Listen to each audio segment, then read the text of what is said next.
free resources that we provide at no charge.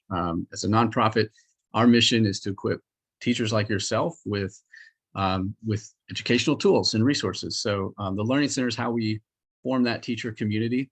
And so I'll give you a moment to scan that QR code. And if you want to even just complete the registration, that's fine. I'm going to wait about 20 seconds or 30 seconds for you to get that pulled up.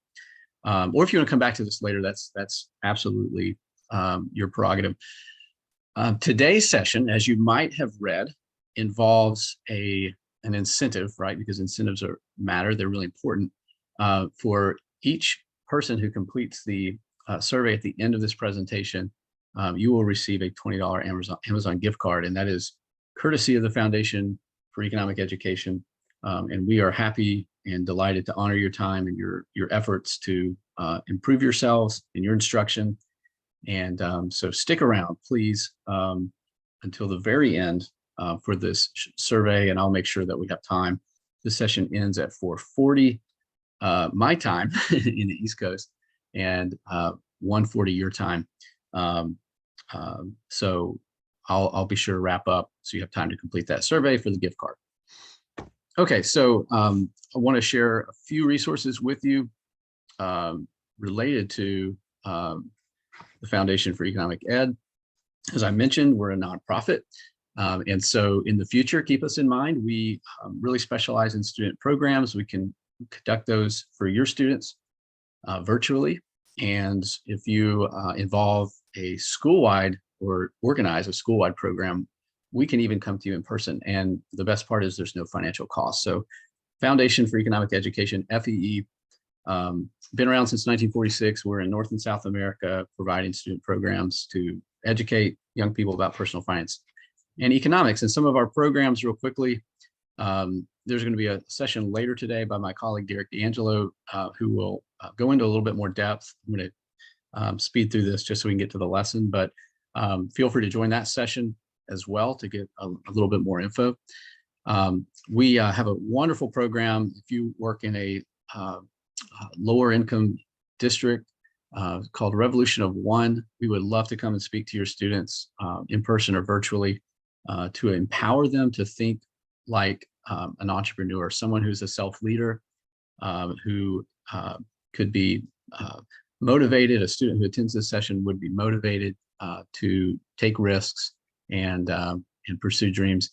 And it's a really special group of talented speakers that we have.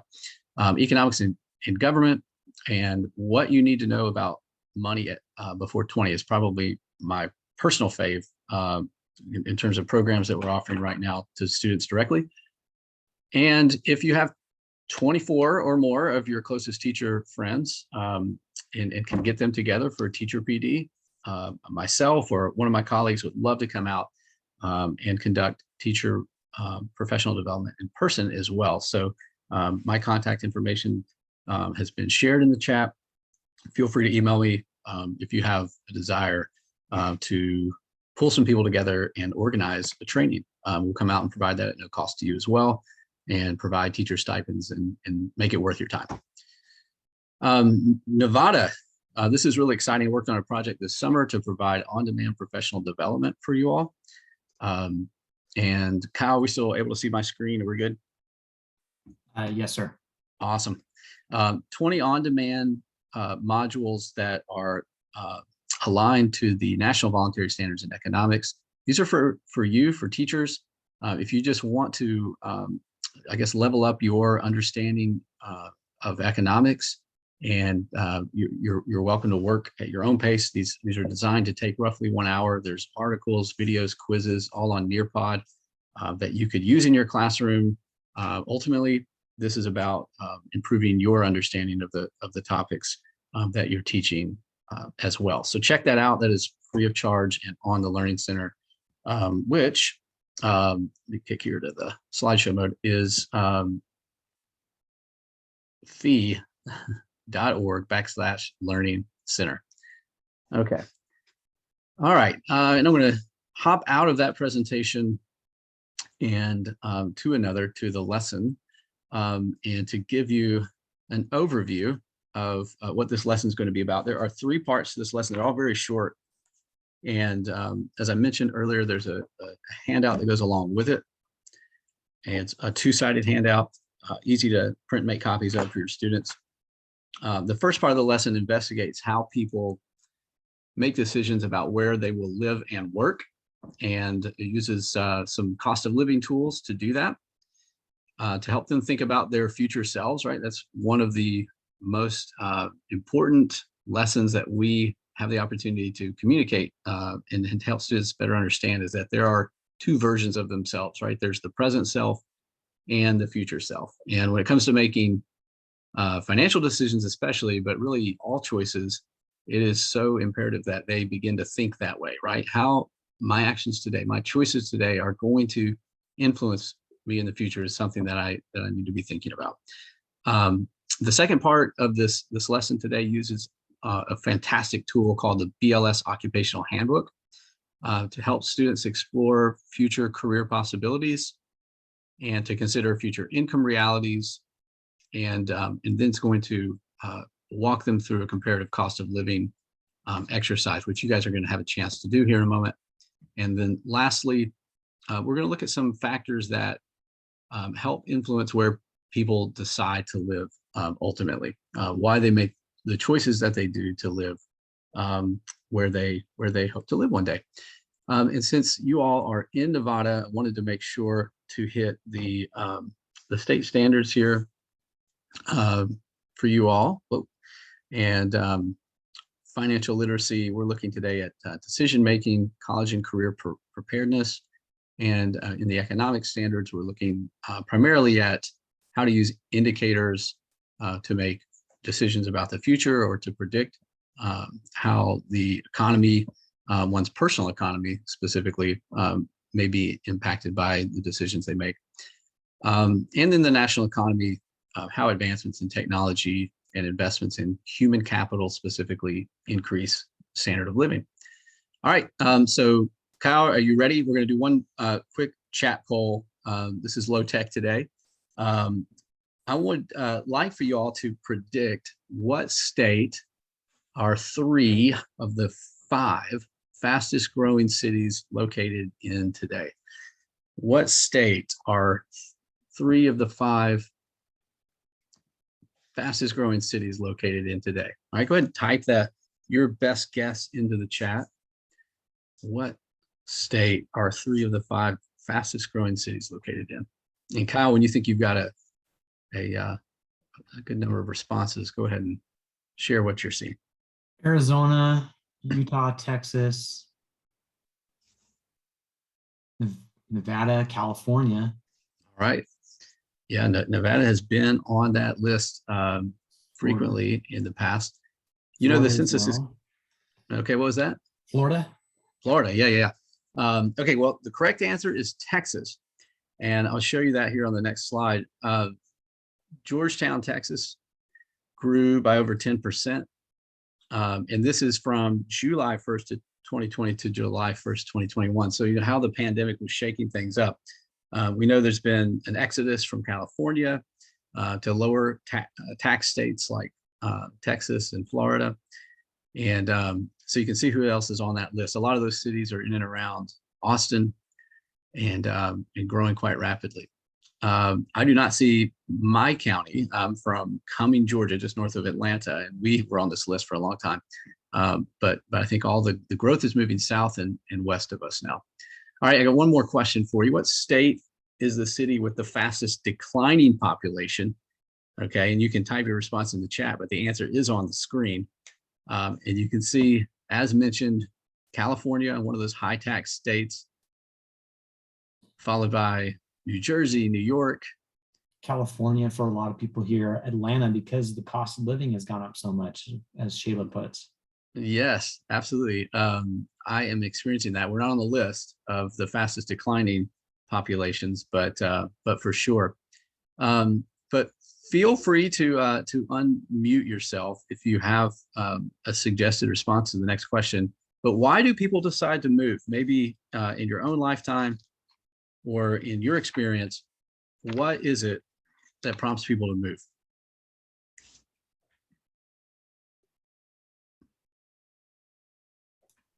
Allison says because of high cost of living, remote work. Okay, awesome. Yes, we've seen that. People are realizing I can buy an RV and work from a national park. That would be like a dream come true. All right. Any other reasons?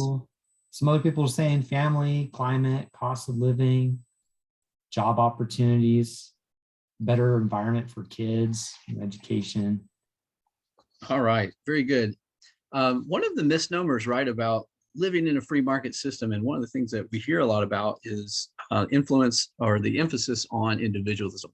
But I would argue that we are really a society that is more of a family-oriented um, uh, system because so much of our own decisions are impacted by the people who we are charged to take care of, such as aging parents or young children. And so, like you all mentioned, there are also economic, social factors, political factors that may play a part. But we're rarely making choices in isolation. And I think it's important for our students to be aware of that. All right. Next graphic here I wanted to share with you, and you guys nailed this. Cost of living is something to consider before choosing where to reside. And what you're looking at here is a composite map of a cost of living indices that have been boiled down into this lovely graphic. In the states that are in red, you can see are experiencing the highest index values. And this is one of the resources that you will have in the teacher notes of this lesson. If you want to explore it further. I know the numbers are pretty small on your screen, I bet. But you can see the colors, and the yellow is the moderate to high inflation. So any number above 100 illustrates price levels that are rising above the national average. And then the bluish to peachish states are those that are more affordable places to live. All right, anybody want to guess? I looked at this morning as I was reading through some blogs from Forbes. The most affordable place to live in the United States. Anybody want to take a guess what state that might be in today? And you can use this map to help you. And actually, the map is a little misleading. Wyoming. We got some Wyoming. Okay, fantastic. I have a cousin in Montana, and so I know Wyoming does appear to be a cheaper place to live for sure. Alabama, Tennessee, Nebraska, Kansas. Very good. All right. Thank you, Kyle, for sharing what I can't see. I know that the further away from big cities, right, it's sort of a misnomer. Sometimes the more expensive things like groceries become, or transportation, and energy cost factors into that. Well, according to Forbes this morning, it's this little place called Hickory, North Carolina. Most affordable place in the United States. So if you're interested in reducing your budget and your expenses, go check out Hickory, North Carolina. All right, real quickly, there's a short video, just over a minute. I thought it was really cute. This young couple deciding how they went about choosing where to live is as they settled into their careers, and I think into their marriage relationship as well. So look, hopefully we've got the audio here. Listen for some of the ways, and the students are going to be prompted. If you have the student handout link pulled up, you can see where we are here in the first part of the student handout. Students are going to be asked to listen for some of the reasons that they shared that acted as push or pull factors for choosing where to settle down. 3 years of living and traveling full-time in an RV has allowed us to see a lot of states. And after spending time in some of the best cities that the U.S. has to offer, we finally settled in LA. Which is Lower Alabama, if you're not familiar. But in this video, we want to share why we moved here, the factors that you need to consider before you move somewhere, and 4 common mistakes that most people make when choosing where they want to live. Before we explain why we moved here, let's first list some of the factors that you should consider when you're deciding where you want to live. Yeah, and the first is cost of living. This takes into account the general cost of living like groceries and food, but should also include things like income tax and the relative house cost and what the housing market is like. You also want to look at crime rates, demographics, young, old, middle-aged, family. What's kind of the population like in that area? You also want to look for things like job opportunities and your specific industry if you're not working remotely like us. You'll want to look for the pace of life. Do you want a fast pace, slow pace? What is that like? political leanings, proximity to airports, proximity to terrain that you like the beach, the mountains, the plains, or the desert. You also want to, of course, consider proximity to family and religious leanings, school districts, and or the cost of private school in that area, and or even the cost of houses to get you into a good school district. Other things like social and professional networking groups, plus things to do like restaurants, parks, events, music, museums, all the stuff that you like doing and hobbies that you might be into. You'll want to consider the type of city that it is, like a big city or a small city versus a suburb or a really rural area. Also look at traffic and walkability. Is this mostly a driving city or walking or lots of public transit? And what would the commute be like for where you worked? And of course, the most important factors like your own budget, your timeline for how long you want to be there, and your flexibility, which basically means how is this city or this state going to impact your ability to move or change directions down the road? Is this going to give you more flexibility or less? All right. And so that's just a short bit of that video clip. 3 and years of living and there we go traveling. again. Where you live and what you do contributes to your cost of living, and as they discussed in the video, your quality of life. So was anyone shocked to hear LA as Lower Alabama? I don't know if that would be your first choice or not, but turns out must be a pretty affordable place to live and close to beach as well. Which of those factors, though, that they alluded to in the video, do you think your students are probably not at all thinking about? And Kyle, I did locate the chat finally. I feel much more competent now. So go ahead and type your response into a chat. Which of those? Very good, Allison. Thank you. I think cost of living for sure. Maybe because they're not budgeting on their own yet. Their parents are still paying the bills. They're not exceeding those expenses. Any other factors? Okay. Sheila says political, walkability, and commute time. Right. They're used to getting driven around perhaps, or in places where they don't have to worry about that.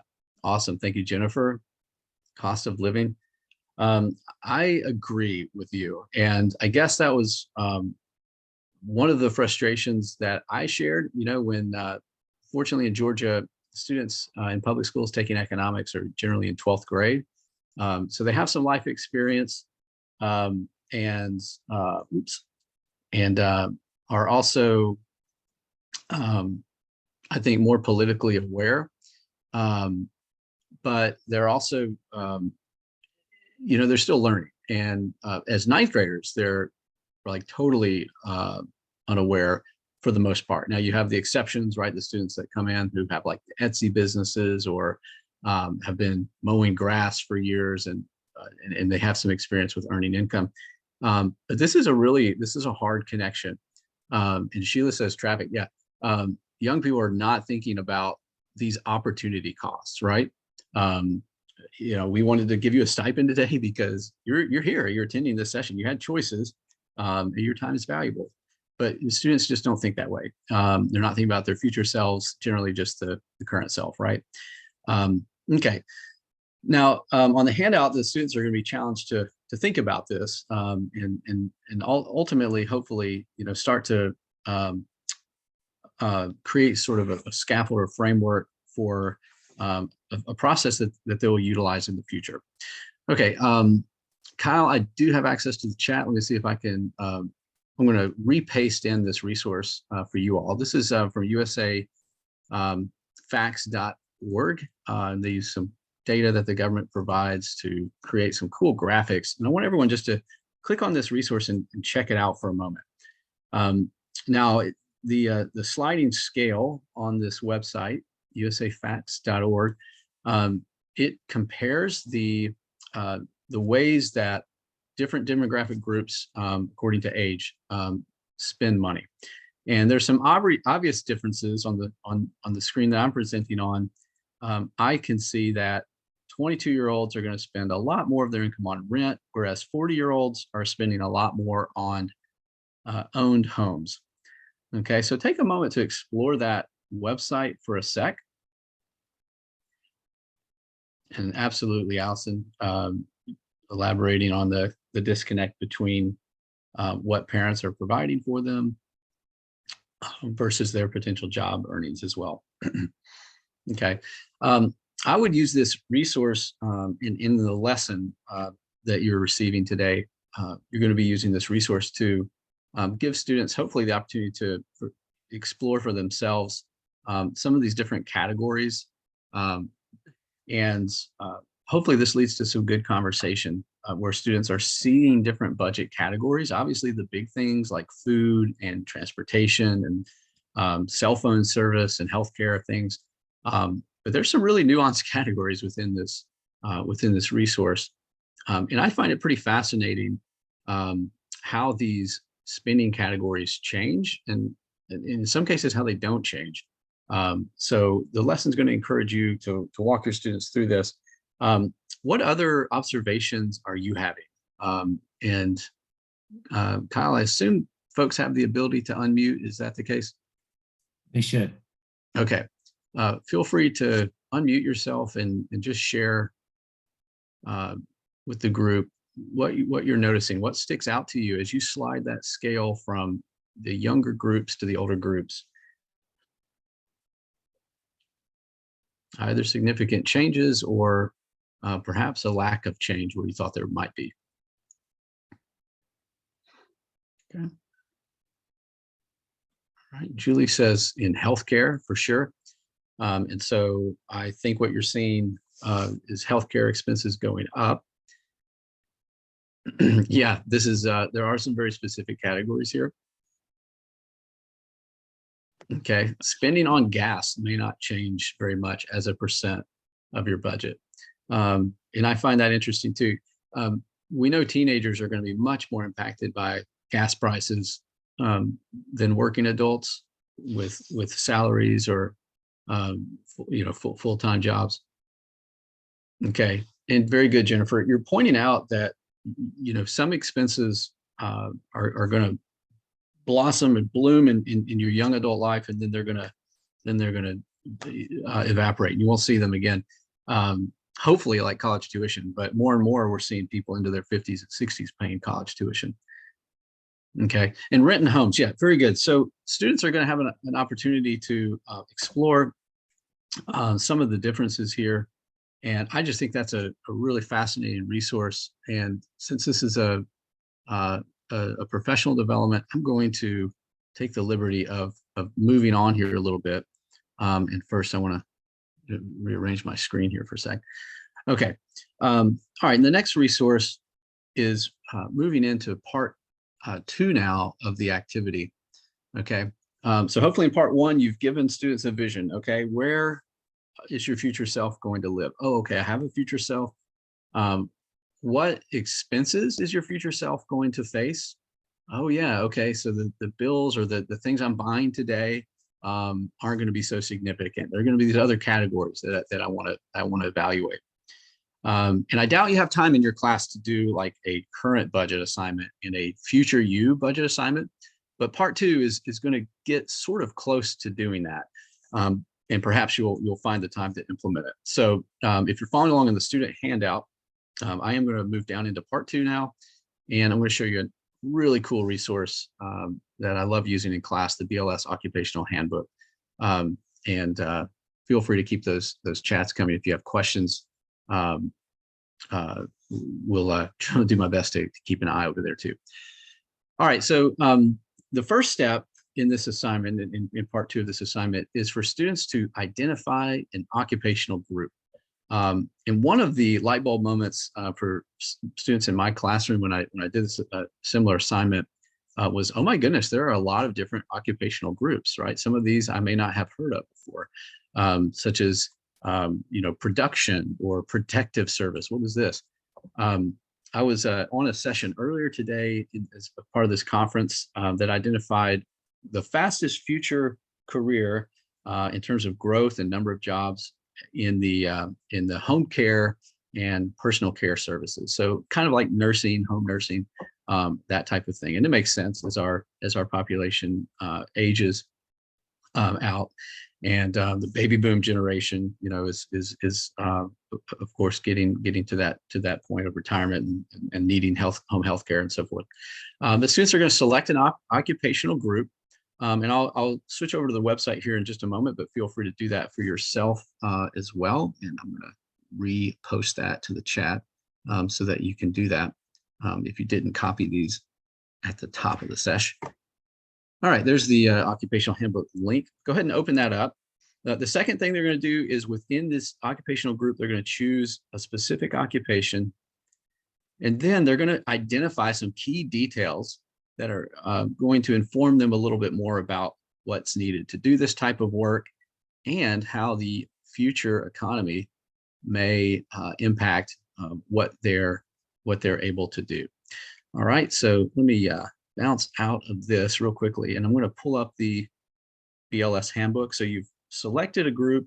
I'm going to randomly click on education, not that we're educators or anything, and randomly click on high school teachers. Okay, and so I'm going to get to that screen, and you can feel free to explore this on your own as I'm talking to a career choice or career group that you're interested in.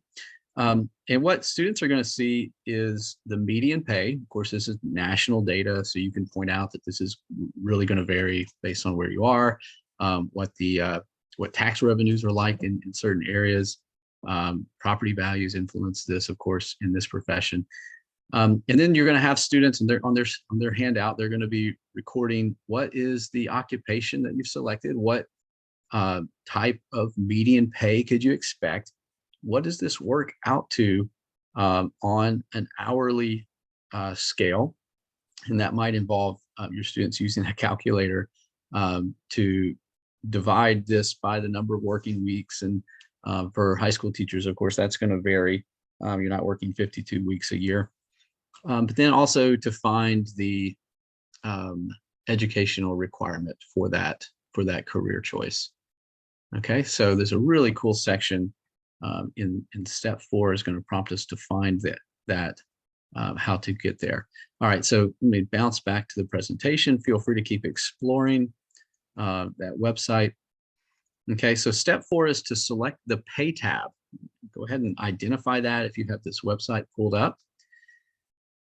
And then there might be a list of choices depending on the career they've selected.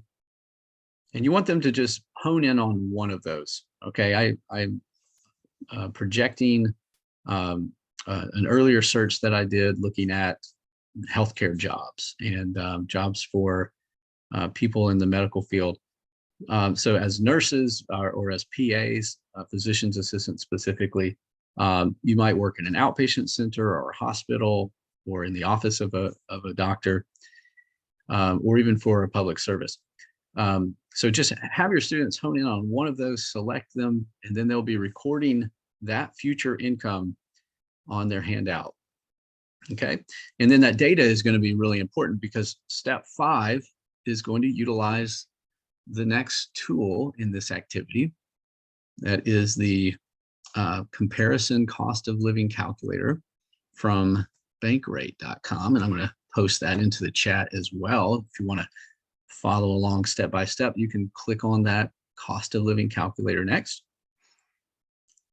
Okay, and I was sharing this lesson a couple weekends ago in Detroit, Michigan. So what you see on my presentation is a comparison of the city of Atlanta and the city of Detroit.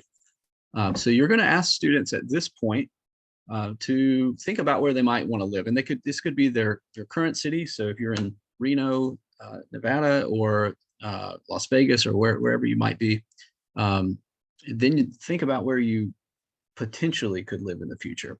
And this is a lot of fun because students, may have high hopes of living in New York City or San Francisco or Los Angeles without really any knowledge of what it might cost to afford that type of geographical destination. Okay, so that would be one way to do it. You're comparing your current to your future or ideal living destination. Another way to encourage students to embark on this part of the lesson would be to just choose 2 cities, right? So if you're not exactly sure where you may want to live in the future, just choose 2 different cities to compare. All right, and then step 5, they're going to be navigating to that cost of living calculator. And so I'm going to do the same here so that that you all can see on my screen, I guess, what the student would be doing. Okay, so in the cost of living calculator, they're going to enter in their current income, which is, of course, obviously their future hypothetical income that they've selected from the BLS handbook. And they're going to hit refresh listing, and it will show them, okay, if you're earning $100,000 in Atlanta, for example, it's going to take $105,790 to maintain your current standard of living. All right. And so immediately, right, students might think, I don't know if I want to sacrifice $5,790 just to maintain my current standard of living. It's going to cost me more. So I'm going to pause there for a second. Are there any questions at this point, like how to get between the BLS handbook and this cost of living calculator? Do you think your students would be engaged at this point before we go on? Any questions? All right, got an eye to the chat and not seeing anything, so I'm going to go on then. Very good. To step 6. Okay, so once they've entered the 2 cities, and it's going to give them a list, and I'll go back to that on the website here in a moment. And this is where, if you've already done a budgeting lesson, or you've encouraged them to create a budget, and yes, all of these, Sheila, all of these steps are outlined in the documentation. So you get, in fact, I'll show you, you have the teacher document has all of the steps with what slides and suggested answers and things like that. So that will be outlined there for you. And the presentations itself, a prompt for you to use with students. So hopefully that will help. All right, very good. All right, so if you are doing this on your own, I'm going to assume that you are, but if you're not, that's fine. You can just view my screen. What you would do is scroll down. Students are going to be asked to evaluate the cost of living between these 2 cities. And what Bankrate has done is they've gone into the CPI report, and they've created this, this really nice table that makes it really easy to see whether or not your cost of living would be going up with red arrows, or if it would be going down for particular products. And those are in green arrows. Okay, and what students are going to be asked to do is to real simply just scroll through and count the differences. In particular, in sections that require a larger allocation for their personal budget, like housing, utilities, and transportation costs. Okay, and then of course, as you would point out to them, and remember your future self, where your healthcare costs might be more important. All right, and just using my screen as an example, you can see that between Atlanta and Reno Sparks, the changes in price for optometrists and doctors and dentists visits and ibuprofen are kind of a mixed bag, right? Now the percentage changes are actually pretty comparable, and you can't almost canceling each other out. So there may not be much difference, and that's something that you would point out. Or if you go back to groceries, for instance, or in this long list of different items that they've highlighted, almost every item is more expensive in Reno, except for potatoes, because you guys are closer to Idaho, which I guess explains why I pay more for potatoes. Okay, so in the student handout, you would be encouraging them to think, hey, at this point in your life as a 22-year-old, or really as an 18 or 16-year-old, are you more interested in renting or owning a home? And so right away, of course, they're probably thinking about renting, maybe going to a college town and renting a place. I mean, you can see actually between these 2 cities that I've selected, there's really not much difference. Okay, so that's significant to think about. Perhaps one of the cities they could select would be a town they're thinking of going to college in, right? And then another city could be their future self. What about your 40-year-old self? Where might they settle down? So just a lot of different directions I think you could take with this, using this Bankrate tool, the cost of living calculator. But hopefully what it will do for students is to realize, like, oh, wow, so our national economy is pretty diverse. Our no state, no municipality is the same in terms of resource availability and the prices that you'll pay for particular goods. Okay. Now, I've had many ideas of how I would use this differently if I were to use this as a budgeting activity. But one thing clearly you could do is to use these tables and have students list all the different prices in a particular city, and what they're going to be left with is not a complete budget, because not all of these things would be deemed necessities by your students, but a pretty good start, right? At least categorically, it's a pretty good start. But that would maybe another direction you could take with this, depending on your students' abilities and background knowledge of budgeting and so on. All right. Let me make sure I'm where I think I am. Okay. So ultimately, in the end of part 2 of this lesson, students are going to have to make a choice, right? So they're comparing different cities, and go ahead and force them to choose, where would you live in the next 5 years?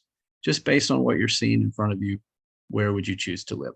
And, you know, students are going to have different explanations for why they've made that choice.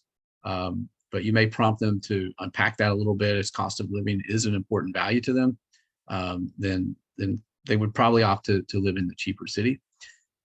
Lastly, in part 2, you're going to ask them, will your pay likely increase or decrease in the next 10 years? And so hopefully they'll begin to think about, you know, as they gain experience and education, their future income going up. And likely you would encourage them to identify that their income should go up over time. Of course, which if you're going to use this in the context of a budgeting lesson, you might remind them, if you set your budget as a percentage-based budget, then while your income goes up, your budget doesn't have to change, right? You're going to continue to allocate a certain percentage to every category. But how will this change in pay impact your preferences and cost of living? And I'd like to hear the answer to that last question from you all. How does your pay, your income, impact your preferences and cost of living? And we may not have success right now allowing you all to chat verbally, but feel free to unmute if you're able. If not, perhaps type in the chat. How do commonly people's preferences and potentially their cost of living change by their future income? Okay, very good. Thank you, Allison. Obviously, in economics, we call this the income effect, right? As your income goes up, your demand increases for goods that are identified as normal goods, things that you desire. Very good. Yeah, your lifestyle is going to change. Clearly, we all have some life experience coming out of college. I can remember thinking just buying a tank of gas is a real burden. And now the questions are more like, oh, where am I going to take the kids on fall break? You know, exactly how much you can travel and save, and what you can do. And of course, you know, I think it's important to note that just like we identified in part 1, there are many different reasons why you might choose to live somewhere, right? We all have different values, and your income, your future income, is not and doesn't need to be necessarily the primary value. But it should be a consideration, right? Especially if you say to yourself, you know, I don't know, mountain biking or traveling the world is really one of the most important things to me now, and I know it's going to be important to my future self. So having an income that can sustain that lifestyle, you know, is an important thing. And I think we can help our students by getting them to realize that early in the game, right? Before they choose to, not that this is necessarily a bad thing, but follow their passions and into a dead end professionally. So, okay, part 3. Let's see, how are we doing? Okay, good. We've got 10 minutes. I'm going to take just a few to highlight the third part. Another wonderful resource, and looks like some of you on this session value the detail, the level of detail, and I do too. I kind of nerd out on the details sometimes, maybe a little too much, but I think it's cool to get students to use tools that reflect real life. And that's one thing about the Economic Policy Institute Family Budget Calculator that I thought was super cool, and I just had to include in this little lesson. So in part 3, what students are going to do is imagine themselves, again, their future self, as a 40-year-old, considering how their life's going to change, how their income's going to change based on the career that they've selected or the skills that they've acquired and what those skills might enable them to do in the future. And then to choose based on the city that they selected in part 2 and what you do is have them type into this area here. So I'm going to type in Reno. I'm going to say Reno Metro. How about that? And then to decide, hey, do I want to live the single life, no kids? Do I think I want to have a partner in the future? How many children, so just, this is kind of just for fun, getting the students to think about future them. I want to go with the single option here, just for funsies. And then what the EPI calculator does is to give them a realistic look at what they would spend in all of those major budget categories that we've been encountering in part 1, in part 2, and again in this final part of the lesson. And so a really specific number appears as the annual cost predicted, right? And then, of course, the fun part. One of the final steps is to challenge students to go back to part 1 and look at part 2 and look at their selected career choice, right? And then identify, hey, does this career choice support your future vision for yourself? And I wish I had done this lesson as a 16-year-old, again, as an 18-year-old, and probably as a 22-year-old, just to remind myself, like, I'm going to have some side hustles if I want to be a mountain bike instructor and have a family, right?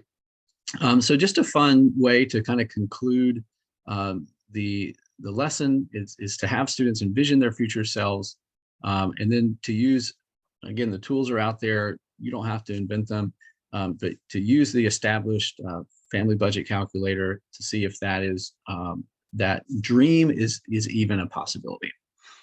Okay. Very good. I'm going to check out the chat because I think there were a couple items. Jen says, I missed Jen's point.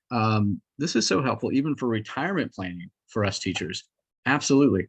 And I'm not a certified financial planner or advisor, but I would encourage all of you to use these resources and take a look at, especially at this point, you're not necessarily career selecting, but you can certainly perhaps compare cost of living across different localities in Nevada, and what your budget is right now. Of course, revisit your expenses and what it might be in the future.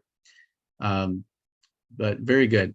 Yeah, again, I agree with you, Sheila. This is such an important thing for students who are going to be graduating to consider, right? Not just the budgeting component, which is obviously foundational, but all of the different variables that go into decision making, such as starting with your values, and then using research and data to help guide your choices.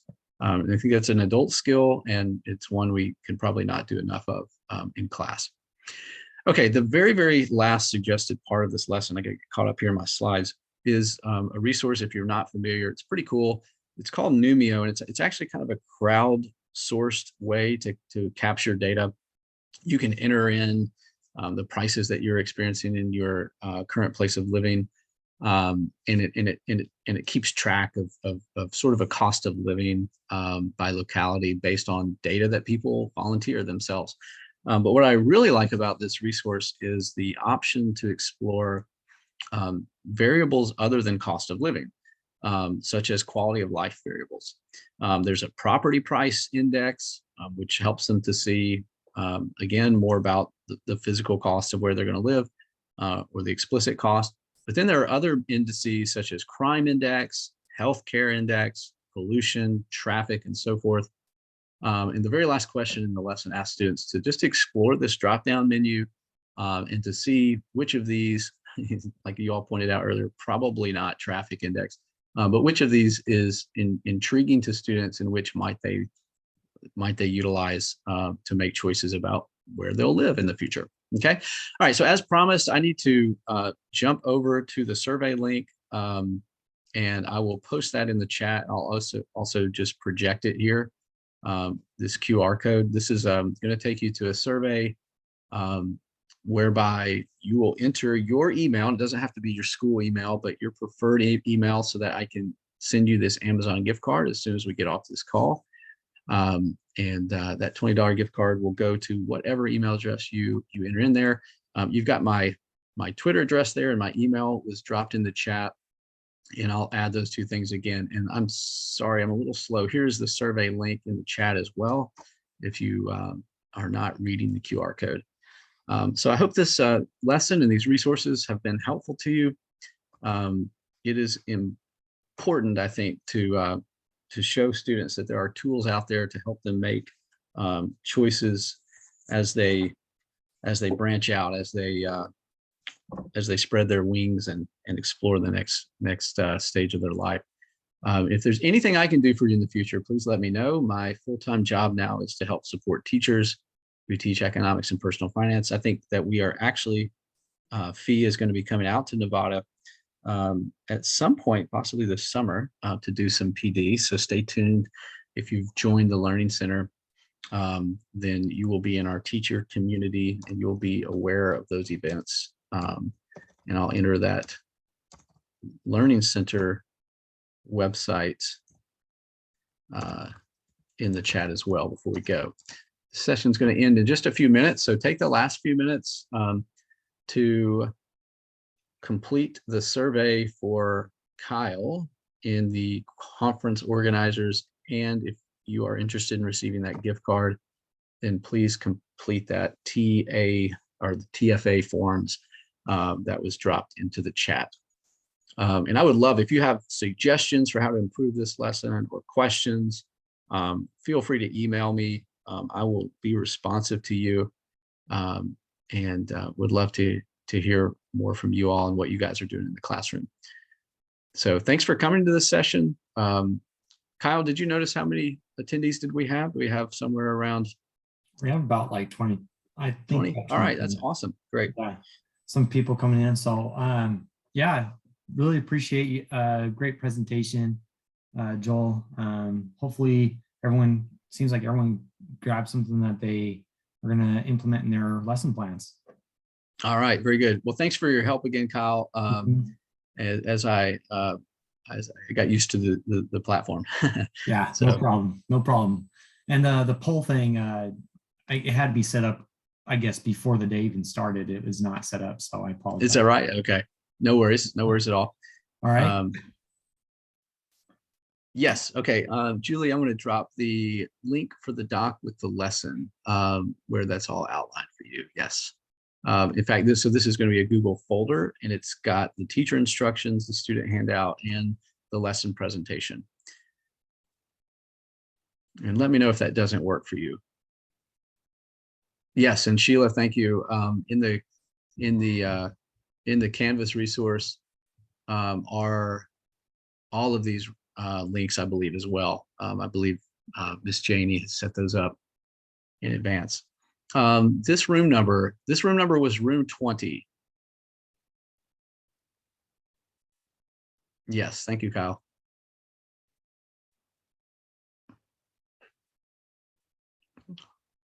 All right, well, again, thank you for your time, and it was a pleasure.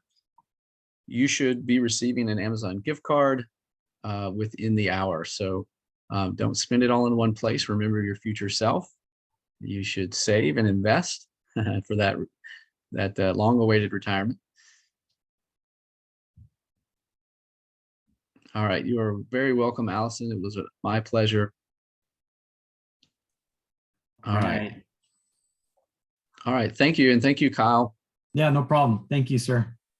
All right, I'll stick around if anybody has any additional questions for just a moment. And let's see.